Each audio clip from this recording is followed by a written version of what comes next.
December 1999, if any of you remember the 1900s. It's, uh, it's when I first saw the woman who would eventually become my wife. I had just moved to Seattle and was at a Christmas party. I was standing in the kitchen eating hors d'oeuvres when someone who had been grilling outside brought in salmon and flank steak. To my right in this kitchen was a gas fire insert in the wall. And to my left, across the room, there was a small table with a few chairs in a dining cove with windows that looked out toward the front of the house where guests were arriving. So I caught a quick glimpse of this beautiful woman arriving. She came in through the front door where she was greeted by one of the hosts. Maya was wearing a Scandinavian sweater, jeans, and she had just taken her shoes off, so she was also wearing gray socks with this Scandinavian design on them. At one point, I tried to muster up enough courage to talk to her, but chickened out and ran away. Even still, this was not a large party, so during this time, I hoped that she would notice me. This evening stands out, even though it was over like a quarter of a century ago, this evening stands out so clearly in my memory. Of course, my wife, Maya, has her own memories of this evening as well. This is how she tells the story. I have no memory of you at all. I sort of remember the party, but I don't remember you at all. So to this day, we have very different memories of the first time that we were in the same physical location together. I noticed her, she did not notice me, even though I am very tall. And you'd think that everybody would have noticed me. But today is Easter, where year after year, we get together to tell the same story about Jesus rising from the dead. And yet, we are all different people with different experiences and different memories, which have shaped what we expect and what this story means to us. So the big question, is there room in this story and in this Easter celebration for all of us? For all of us and all of our differences? Is there room for those of us who are here to celebrate the physical resurrection of Jesus as a literal historical event that is deeply meaningful to our faith and gives us hope when we need it most? Is there also room for those of us who can't get past the idea of anyone rising from the dead, but still finds deep meaning in Jesus' spiritual resurrection, which grounds our faith in something that is real and full of hope? Is there room for those of us who have been hurt by a Christianity that is exclusive and or controlling, but we are here because we miss that part of our faith that is life-giving? Is there room for those of us who are here because someone we love wants us to be here? Is there room for those of us who are here because we're hoping that at some point we'll get to eat chocolate? Is there room for those of us who don't actually want to be here at all? Well, let's start by looking at the Easter story as told by the Gospel of Mark. And as I'm reading the story, I'll also have the other Gospels, Matthew, Luke, and John, jumping in to highlight how they told this story differently. So Mark chapter 16. When the Sabbath was over, Mary Magdalene and Mary, the mother of James, and Salome bought spices so that they might go and anoint Jesus. Matthew says Salome was there. I only have the two Marys. Luke says I have all the women there, Mary and Joanna, and a large group of unnamed women also. And John says, I only have Mary Magdalene, who's there all by herself. Mark continues, very early on the first day of the week, when the sun had risen, or according to John, while it was still dark, she or they went to the tomb. They had been saying to one another, "Who will roll away the stone for us from the entrance of the tomb?" When they looked up, they saw that the stone, which was very large, had already been rolled back.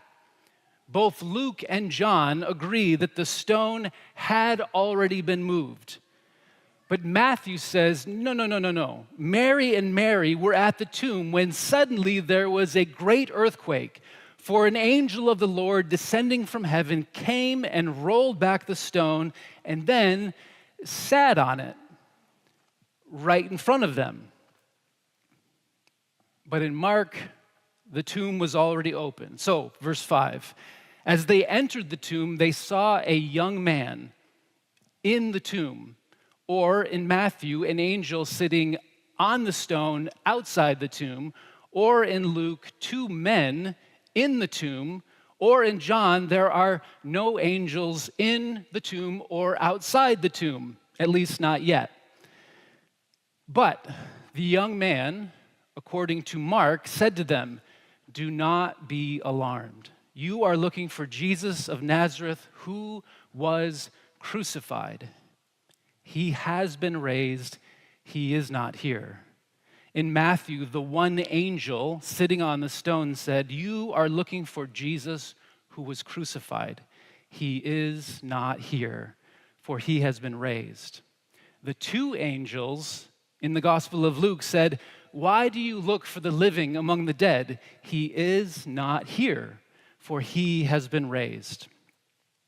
And in John, no message from angels about Jesus being raised because they don't show up until later when Mary is alone again. And the only thing they say to her is, "Why are you crying?" Mary then turns around to see Jesus, but mistakes him for the gardener. 4 stories telling the same Easter story, but telling it in different ways, with different details, sometimes conflicting details, and from different perspectives about what all of this means. And when we look back at Christian history, everyone could see the differences between these 4 Gospels. They could see that there were contradictions, and yet they did not say, the church did not say, "Let's get our story straight so that people don't think that we're crazy." They did not say, "Let's pick the one right way of telling this story." Instead, they said it's more important to keep all 4 voices, all 4 traditions, because diversity of insight and diversity of perspective is a part of what this all means. As the young man / men / angel / angels said to Mary / Mary and all the other women, Jesus was crucified. Jesus was killed, in part because his message of God's wide and inclusive love was in conflict with Rome's way of domination. Abuse of power will always claim that there is only one right narrative, and they will tend to seek to control that one narrative. This is why they tend to be afraid of alternative perspectives, why they are afraid of diversity, why they are threatened by different ways of being in the world. Jesus was crucified. His voice was silenced. The community of differences he gathered together were scattered by the threat of violence, and the monoculture of empire won. But today is Easter. We celebrate because this victory was temporary and will always be temporary. In the resurrection of Jesus, we celebrate the sustaining and life-giving power of a world made better and more beautiful when there is room for multiple voices and diverse cultures and different expressions. We celebrate because there is room here and in the Easter story for all of us. In a few moments after our musical meditation, we will be invited to the communion table to participate in eating the Lord's Supper. And honestly, this is one of the places through Christian history where the church has often tried to claim that we alone know what communion means. And we alone control who belongs at this table and who gets to eat this meal. But when we look at the story of Holy Week and the story of resurrection, all the people who don't belong at the table are included. And all the people who don't belong in the story are included in the story of Jesus' life, death, and resurrection. Jesus breaks bread and shares wine with Judas, who will betray him, with Peter, who will deny him, with all the other disciples who will abandon him. Included in the story are women and men. There are religious leaders and religious outcasts. There are thieves and soldiers and rebels and the rich and the poor. There are people from other countries and other cultures and other faith traditions who all encounter Jesus' love and belonging in surprising ways. So,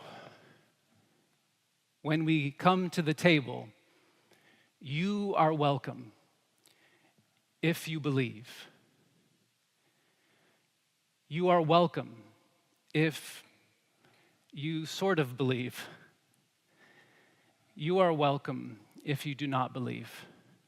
But you want to be a part of this symbolic community act where we celebrate this wide and inclusive expression of love. And of course, if you do not want to participate for any reason, there is no pressure, there is no judgment. This is not how it's supposed to be done.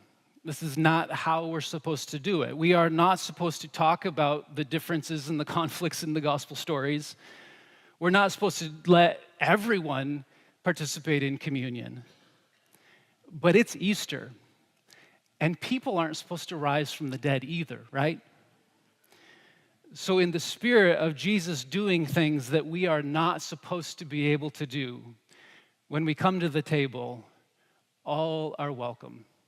You are all welcome, without exception. Happy Easter.